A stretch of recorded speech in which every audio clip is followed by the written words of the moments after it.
इचलकरंजी शहरालगत असणाऱ्या शहापूर परिसरामध्ये सलीम नदाफ यांचा आदर्श गादी कारखाना आहे.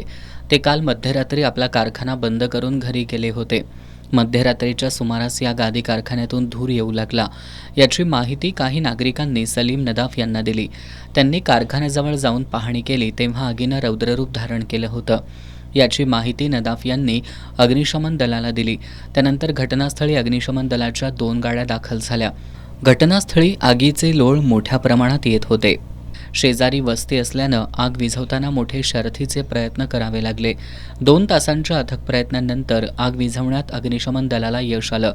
शॉर्ट सर्किटनं ही आग लागल्याचा अंदाज व्यक्त होतोय. या आगीत सलीम नदाफ यांच्या गादी कारखान्याचं सुमारे 10 लाख रुपयांचं नुकसान झालंय. घटनास्थळी बघ्यांनी मोठी गर्दी केली होती. या घटनेची नोंद शहापूर पोलीस ठाण्यात झाली आहे.